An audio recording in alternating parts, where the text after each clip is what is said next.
Nyuma huko tulikotoka kuna majeshi ambayo yanatufuatilia.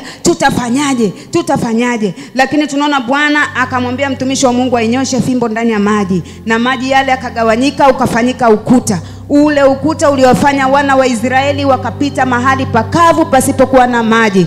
Unaona ni jinsi gani Mungu alivyo na uwezo mkubwa. Unaona ni jinsi gani Mungu wetu asivyoshindwa na jambo lolote. Aliweza kugawanya maji yale yakawa ni ukuta huku na kule, wale watu wakavuka salama. Maishani mwako angalia ukuu wa Mungu jinsi ambavyo anafanya. Usidanganywe na mtu yeyote kukukosesha imani kwamba hakuna Mungu. Usidanganywe na mtu yeyote yule kusema kwamba hakuna maisha mengine baada ya haya. Kuna maisha mengine ambayo wameandaliwa walio wake baada ya kushinda ulimwengu huu. Na kuushinda ulimwengu huu ili tupate lazima tupambane. Bwana Yesu asifiwe. Mapambano ni lazima yawepo kwa sababu mbele kuna baraka. Ni lazima tupambane ili tuweze kufikia mwito wako wetu mzuri ambao Mungu wetu ametuandalia. Kwa hiyo usiogope vita ambayo inasimama mbele yako, kwa sababu kuna kitu kizuri kiko mbele yako ambacho Mungu amekutamania huko juu. Haleluya. Hawa maadui Biblia inasema kwamba nafikiri walikuwa na furaha zote kwamba hawa tunawapata tu. Na ndivyo ilivyo pia shetani katika maisha yako. Amepanga target kwamba huyu hataweza kufika pale. Huyu akifika pale hataweza. Na kuna wakati mwingine anakuandalia jaribu fulani ambalo anajua kwamba hili hataliweza. Unaona? Labda unaweza kukuta kwamba labda huyu mtu ana changamoto ya njaa sana. Kwa hiyo anakuandalia jaribu la mtu ambaye unaona kabisa huyu anaweza katatua hiyo kitu. Lakini ujue pia wakati huo unaweza kuingia katika matatizo makubwa. Mfano mzuri kwamba sasa hivi tunasema kwamba nyakati hizi tulizo nazo ni nyakati za mwisho sana. Nyakati zimeendelea sana. Lakini unaposema kwamba Yesu anarudi, kuna wengine wanaona wanakata tamaa. Wanarudi nyuma, wanasema kwamba mbona hakuna tumaini? Maisha haya yatakuwa lini? Maana ni kila siku tunaambiwa kwamba Yesu huyu atarudi na kila kitu kitakoma, shida zitaondoka. Lakini Biblia inasema kwamba ukengeufu utakuwa mwingi katika nyakati hizi za leo. Nilikuwa nasikia kwamba kuna makanisa mengine sasa hivi yamekuja mengi. Si ajabu yanaweza akaja hata mazingira yetu. Lakini kinachotakiwa ni kumwomba Mungu na kukemea hiyo roho isije ikakaa maeneo ya karibu na kwetu. Kuna watu ambao wanasema kwamba wanamwabudu Mungu, lakini ndani yao Biblia inasema kwamba ni kama mbwa mwitu. Wamekuja kwa hila kwa ajili ya kuwaharibia watu maisha. Biblia inasema kwamba Yesu anataka watu waachane na dhambi na hatimaye waende kwake wakiwa katika hali ya utakatifu. Lakini leo hakuna mtu ambaye anaweza akawahubiria watu kuacha dhambi, watu kuacha maisha machafu na hatimaye Mungu aje wachukue. Biblia inasema kwamba mimi ni Mungu niliye mtakatifu na wote ambao wanataka kuja kwangu ni lazima wawe watakatifu. Lakini leo hii wachungaji wengi ambao wanakengeushwa na imani potofu mbalimbali ya kwamba njooni kanisani kwetu. Hapa kanisani kwetu tunagawa fedha. Hizo fedha wewe utapewa shilingi sijui kuna kanisa moja linasema tunakupa shilingi 4,000. Hiyo 4,000 itakusaidia nini? Maana anasema kwamba mke atapewa 4,000 na mwanaume naye anapewa shilingi 4,000. Kwa hiyo katika familia Jumapili hizo siku ambazo unakwenda kanisani unakuwa unapokea hela. Wewe unapokea fedha ambazo hukuzifanyia kazi. Hizo ni fedha ambazo zitakugharimu baadaye. Bwana Yesu atusaidie sana.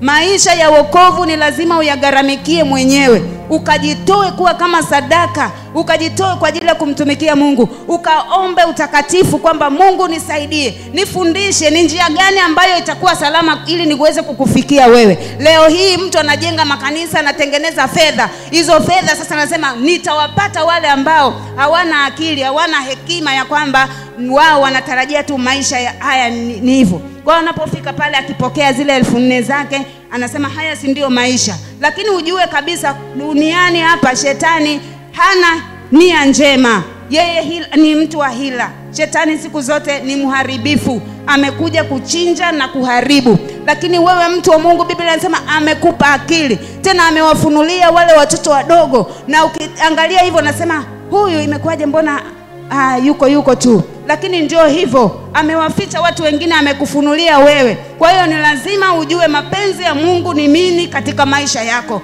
Usiangalie jinsi namna ya dunia hii inavyokwenda ukakuta umetekwa huko. Usiangalie fedha ambazo unagawiwa bure pasipo kuzifanyia kazi. Na uamini kabisa kwamba Mungu ametuumba sisi, ametupa akili, ametupa mikono ya kuweza kufanya kazi. Na alisema kwamba ukifanya kazi zako nitazibariki kazi za mikono yako. Leo hii makanisa unakuta ndio wanaanza kugawiwa hela. Kwa kitu gani walichokifanya? Kama wewe hauna namna ya kutambua kwamba hila za ibilisi ni zipi, sasa utakwenda na maji. Lakini kanisa la Mungu ambalo limejitoa kikamilifu na kusema mimi katika changamoto yoyote, ikiwa ni njaa, ikiwa ni shida, ikiwa ni taabu, nitang'ang'ana, imani yangu itakuwa thabiti, sitaweza kurudi nyuma. Kwa na mimi mchana wa leo ninakutia moyo kwamba usirudi nyuma wala usikate tamaa kwa sababu ya vitu vidogo vidogo ambavyo vinavyo katika ulimwengu huu. Usikate tamaa kwa sababu ya changamoto ulionayo. Wakati mwingine changamoto yako imekuwa ni kubwa, unatamani hata kwenda kwa waganga wa kienyeji, lakini Mungu anasema kwamba anachukia ibada za namna hiyo kwa sababu hakutuumbia hivyo. Mungu wetu ni mponyaji, Mungu wetu anaweza kila kitu, Mungu anaweza kukupa kila kitu, Mungu anaweza kukuokoa. Na wakati mwingine anasema kwamba basi kwa sababu naona hata usiku silali, heri niende kwa waganga hawa wakanivishe hata tunguli zao sijui nini mashanga, yatakuwa ni ulinzi. Lakini Biblia inasema kwamba ole wao wanaofanya vitu vya namna hiyo, kwa sababu anayeweza kulinda ni Mungu peke yake. Mtumaini Mungu katika maisha yako ili aweze kukupa ulinzi kamili. Haleluya, haleluya. Utapata ulinzi kamili na wenye thawabu mbele za Bwana.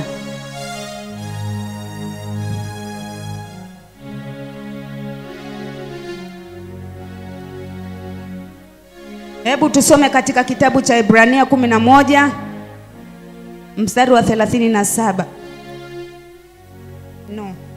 Hebu soma hapo Ibrania 11:37 mpaka 38. Ushindi wa imani. Ibrania sura ya 11:37. Walipigwa kwa mawe, walikatwa kwa misumeno, walijaribiwa, waliuawa kwa upanga, walizunguka wakivaa ngozi za kondoo na ngozi za mbuzi, walikuwa wahitaji, wakiteswa, wakitendwa mabaya, watu ambao ulimwengu haukuwastahili kuwa nao, walikuwa wakizunguka katika nyika na katika milima na katika mapango na katika mashimo ya nchi. Amina. Bwana Yesu asifiwe sana. Haleluya. Tunaweza kuona kwamba hawa ni watu ambao ni watumishi wa Mungu. Katika maisha yao walikuwa wamejikinai, hawana haja na ulimwengu huu. Maisha yao wanatambua kwamba mimi Yesu tu, dunia hii haina kitu kwangu. Kuna wakati mwingine tunaweza tukaona kwamba ulimwengu kama ndio una kila kitu, lakini Biblia inasema hivi, usiviangalie vitu vinavyoonekana, maana hivyo si vya kudumu, ila vile ambavyo havionekani ndivyo vinavyodumu. Ndivyo Yesu Kristo ameagiza. Maishani mwetu mimi na wewe tunapaswa kuangalia vile vitu ambavyo havionekani. Tunapaswa kutazamia vile vitu ambavyo havionekani. Ndio imani yetu inayotutaka. Hatuwezi kusema kwamba mimi nahitaji uponyaji na uangalia uponyaji huu kwanza ndipo niamini. Hapana. Huna kabisa kitu. Huna cha kuanzia wala nini, lakini kwenye akili yako nasema nitapata. Huna kabisa. Unaumwa leo lakini unatumaini, unasema kwamba Mungu ataniponya. Huna kitu fulani, nasema kwamba kwa sababu hii najua Mungu atafanya kitu kwa ajili. Hiyo ndio imani.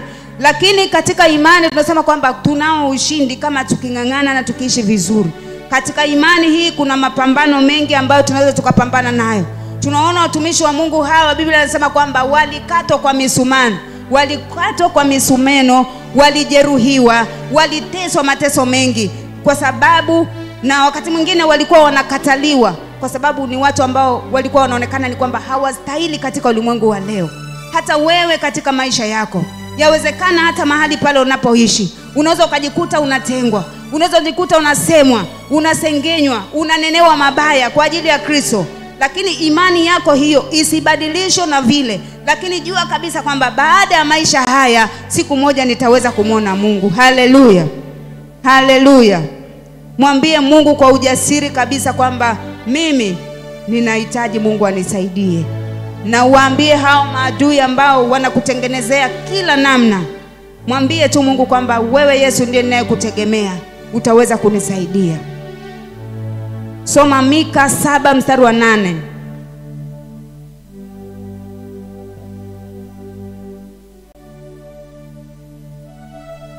Mika sura ya 7 na mstari wa 8 inasema, usifurahi juu yangu, adui yangu, niangukapo nitasimama tena, nikapo gizani Bwana atakuwa nuru kwangu. Amina. Hapa Mika anasema kwamba adui yangu, usifurahi niangukapo, kwa sababu nitasimama tena. Wako wengine ambao wanafurahi unapoanguka, unaposhindwa wao kwao ni furaha. Lakini sema neno moja kwamba adui yangu, hata vile ninavyoanguka hapa najua siku moja Bwana atanisimamisha tena. Haleluya. Utakuwa ni mshindi. Hata kama hutaweza kuona matokeo kwa sasa, lakini yako mengine ambayo Mungu amekuandalia kwa ufalme wa mwisho. Haleluya.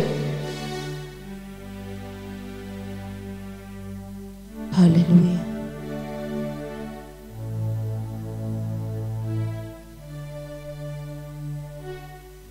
Haleluya. Basi ninaamini kwamba kwa sababu ya neno hili ambalo tumejifunza mchana wa leo, tumeweza kukumbushana mchana wa leo ambalo nasema kwamba mtumaini Mungu kwa imani, mtumaini Mungu pasipo shaka, mtegemee Mungu pasipo shaka, muamini Mungu pasipo shaka yoyote. Usifananishwe na wale watu ambao wanapeperushwa na upepo huku na kule, lakini imani yako siku zote ikawe ni thabiti.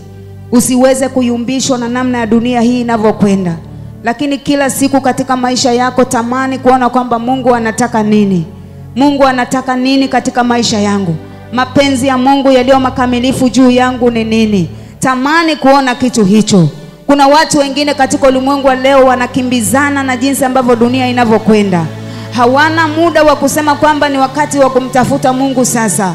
Wameridhika na maisha haya walio nayo. Na hali Biblia inasema ya kwamba kuna maisha mengine ambayo maisha haya yakikoma, ni wakati ambapo kila mmoja anatakiwa atafute nafasi kwa ajili ya Mungu, atafute kibali chake yeye na Mungu. Biblia inasema katika Luka ile 16 pale, anasema yule mtu ambaye alikuwa anatapanya mali, lakini alitumia hekima fulani ya kuweza kutafuta urafiki kwa mali ya dunia au kwa mali ya udhalimu. Lakini Yesu pia anasema kwamba kama jinsi huyu mtu alivyotumia hekima ya kuweza kujitafutia urafiki, je, wewe mwanadamu una namna gani ya kuwaza katika maisha yako? Unawaza nini juu ya kujitengenezea urafiki wako na Mungu? Maana maisha haya yatakapokoma utakuwa wapi?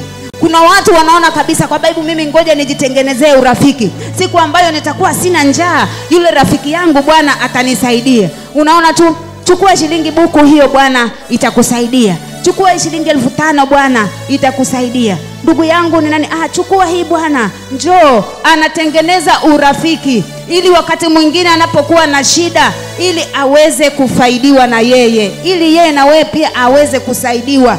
Hayo ni maisha ya wanadamu na ndivyo ambavyo tunatakiwa tuishi. Lakini katika upande mwingine Biblia inasema kwamba yeye Mungu hayuko vile. Utajitengenezea urafiki na mwanadamu, lakini mbinguni kama hujaandaa vizuri urafiki na yeye, hataweza kukupokea. Ni vizuri katika maisha yetu haya tulio nayo tujitengenezee urafiki na Mungu wakati bado unayo siku. Siku ya leo umekuja mahali hapa, ni siku ambayo umekuja kutengeneza urafiki wako na Mungu. Lakini kuna wengine ambao wameona kabisa kwamba haya ni maisha gani ya kutafuta kwenda kanisani, ni maisha gani ya kwenda kumwabudu, yani niache shughuli zangu nikakae nishinde pale kutwa nzima kanisani.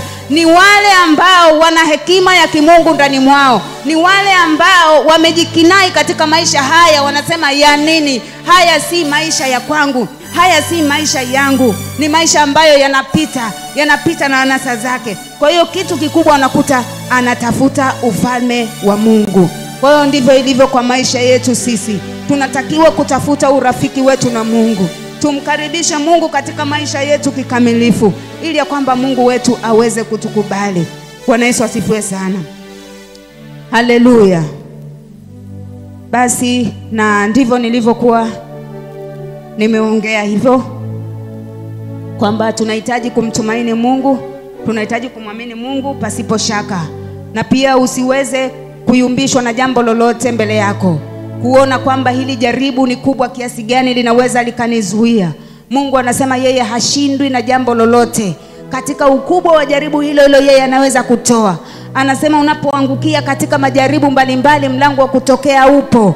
Hakuna jambo ambalo utalipokea kwako kama jaribu likabaki hivyo hivyo. Ni lazima, Mungu anasema atatoa mlango wa kutokea.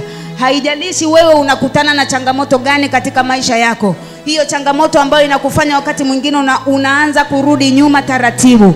Hiyo changamoto mwambie Mungu kwamba Yesu nisaidie ili ya kwamba niondokane na hali hii. Na mkini wakati mwingine kweli nilishapoteza mwelekeo. Nilishaanza kuwa kama mtu ambaye anapelekwa na upepo kulia na kushoto na huko na kule. Lakini mchana wa leo, Mungu ninaomba unisaidie ili imani yangu ikawe thabiti. Na pia Mungu unisaidie ni kuamini wewe pasipo shaka, kwa sababu wewe hupendezwi na wale watu ambao wanakwenda katika hali ya kusitasita katika njia zao. Na pia Mungu anasema angalia ukubwa wa jaribu. Ile ukubwa wa jaribu lako yeye hajashindwa, ataweza kukusaidia. Maana yeye haokoi kwa wingi wala kwa uchache, kwamba nitaokoa tu kwa sababu ya uchache huu, au nitaokoa tu kwa sababu ili jaribu ni dogo. Anasema hata likiwa kubwa namna gani, yeye anaweza kukuokoa. Na pia usiogope kabisa. Haleluya. Jambo lingine ambalo ni la mwisho ni kwamba kuishi maisha utakatifu. Biblia inasema katika Waebrania kwamba tafuta kuwa na amani na watu wote, na huo utakatifu ambao hapana mtu atakayeweza kumwona Mungu asipokuwa nao. Maisha haya tunasema kwamba tunamhitaji Mungu pasipo shaka. Tunahitaji pia hali ya utakatifu ndani mwake, kwamba Mungu, utakatifu huu hauwezekani katika akili ya kibinadamu, lakini kwa sababu ya imani ambayo Mungu umesema kwamba tunayaweza mambo yote katika yeye atutiaye nguvu, utanisaidia, utaniwezesha, nitaweza kushinda dhambi, nitaishi maisha ya utakatifu. Haleluya. Kwa hiyo vile utakavyomwambia Mungu katika hali ya ujasiri, ndivyo Mungu atakavyokusaidia. Lakini ukibaki katika hali ya unyonge, kila siku unasema sijui haya maisha ya wokovu tutaishia lini, sijui haya maisha ya mateso haya sijui tutaishia lini. Angalia kila usiku nikilala naona kama nakabwa fulani. Lakini mwambie Mungu, yeye anaweza kukusaidia. Hayo majini, hayo mapepo na wachawi wote ambao wamejikusanya kwa ajili yako, yeye Mungu anasema kwamba ana uwezo wa kuwatoa wote, ana uwezo wa kuwaokoa. Angalia mtumishi wa Mungu Elia jinsi ambavyo alitumia ujasiri ule na kusema kwamba kama mimi unaniita mimi mtumishi wa Mungu, ninajua sasa nenda naita moto kutoka juu ili kuteketeze wewe na hao watu. Ndivyo ambavyo wewe mtu wa Mungu, ndivyo ambavyo wewe mtu wa Mungu ambao pia unatakiwa ukuwe na ujasiri katika maisha yako. Ukiri ujasiri wa Mungu, ndipo shetani atakapokuogopa. Haleluya. Amina. Tusimame.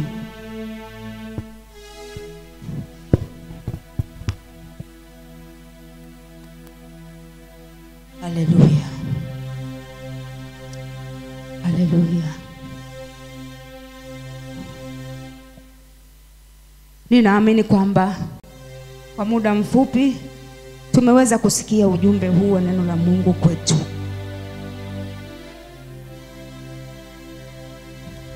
Neno la Mungu linasema kwamba ujumbe wa Mungu hautakurudia wewe bure.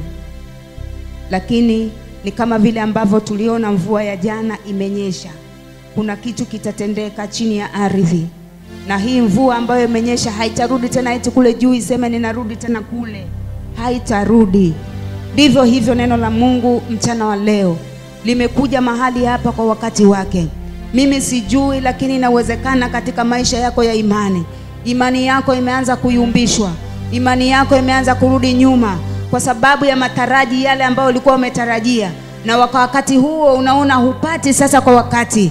Lakini muamini Mungu kwamba yeye anafanya kwa wakati. Endelea kumwamini Mungu pasipo shaka yoyote. Yeye ni Mungu ambaye anatenda. Yeye ni Mungu anafanya. Mungu atakusaidia. Mungu atakutia nguvu. Mwambie Mungu mchana wa leo, katika hali ambayo nimeyumba, najua imani yangu imerudi nyuma kiasi fulani, lakini nisaidie leo hii. Nisaidie siku hii ya leo. Imani yangu isiumbishwe. imani yangu isitetereke, imani yangu isikate tamaa.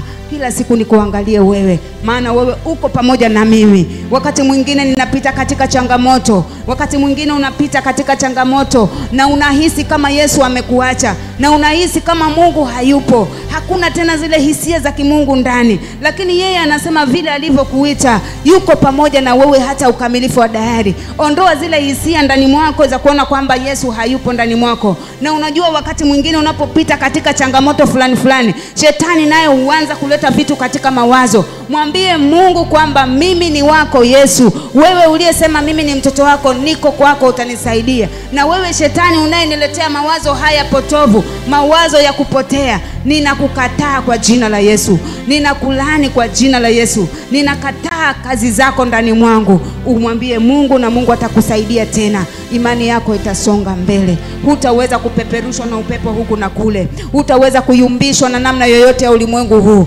Hutaweza kupokea fedha zile kwa sababu ya mahitaji madogo ambayo unaweza kupokea hiyo hela, lakini mwisho yote unajikuta umeshajiungamanisha kwenye mafrimason na hutaweza kutoka tena huko. Wapo walioingia na wanatamani kutoka, lakini hawana namna ya kutoka. Leo hii, mchana wa leo na siku zingine ambazo neno la Mungu linapita kwako, kwamba jiepushe na hao manabii wa uongo ambao wananena mambo ambayo hayawezi kuwasaidia watu kwa habari ya maisha yao ya baadaye. Wanatumainishwa maisha ya vitu ambavyo ni vya duniani, ambavyo hata wewe mwenyewe unao akili ya kutumia, kwamba nikienda kulima tu pale nitapata fedha, nikienda kufanya kazi pale nitapata fedha. Lakini unaenda kuambiwa utapewa fedha kanisani, unapewa fedha. Hizo fedha baada ya hayo inakuwa ni nini? Ni lazima mtu wa Mungu uwe na hekima ile ambayo Mungu anasema kwamba amewapa watu hekima, wale wadogo. Mungu amekufunulia mambo mengi, ni lazima pia uishi katika imani ya Kristo. Haleluya. Haleluya.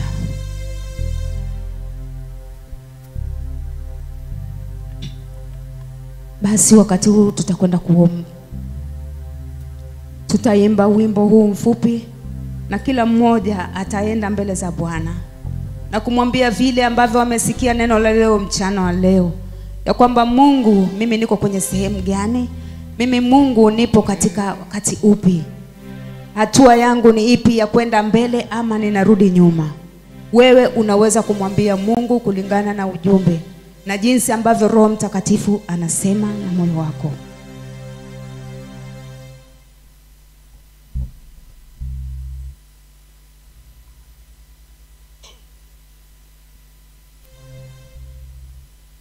Bwana Yesu ndiye Bwana wa mabwana. Bwana Yesu ndiye mfalme wa wafalme. Bwana Yesu ndiye Bwana wa mabwana. Bwana Yesu ndiye mfalme wa wafalme. Bwana Yesu ndiye Bwana wa mabwana. Bwana Yesu ndiye mfalme wa wafalme. Bwana Yesu, Bwana Yesu ndiye Bwana wa mabwana. Bwana Yesu, Bwana Yesu ndiye mfalme wa wafalme. Oh Bwana Yesu, Bwana Yesu ndiye Bwana wa mabwana. Bwana Yesu, Bwana Yesu ndiye mfalme wa. Oh haleluya, haleluya, haleluya, haleluya.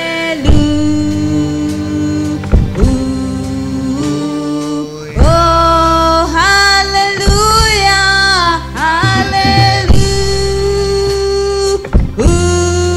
haleluya, haleluya, haleluya.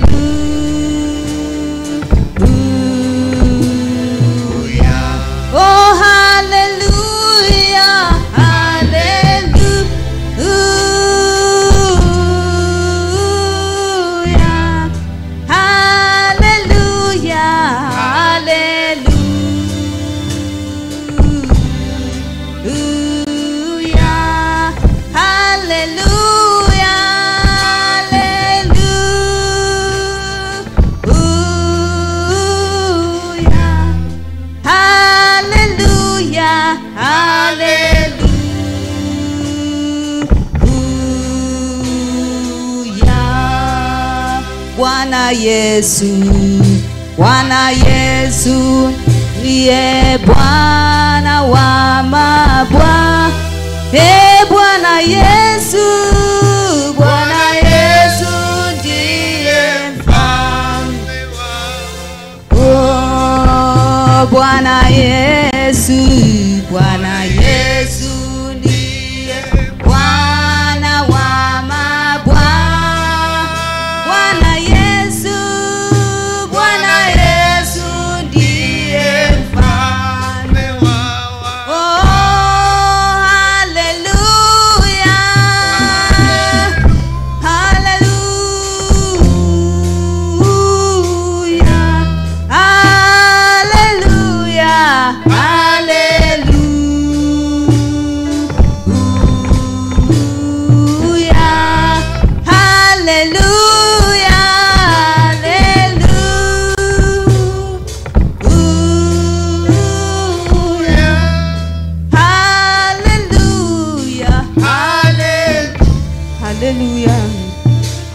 Haleluya. Basi nenda mbele za Bwana, mwambie Mungu, ninakuhitaji Baba, katika jina la Yesu Kristo, mwana wa Mungu aliye hai.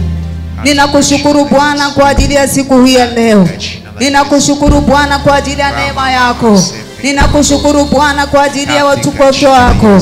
Ninakushukuru kwa ajili ya nguvu zako.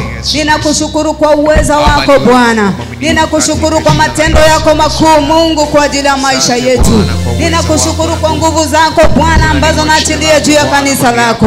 Ninakushukuru Bwana kwa ajili ya watoto wako ambao wamekuwepo mahali hapa, wale ambao wamejitoa katika maisha yao, ambao wamehesabu maisha ya dunia hii si kitu. Wameona ni bora watulie mbele zako, wameona ni bora kutafute wewe Yesu Kristo. Ninakushukuru Bwana.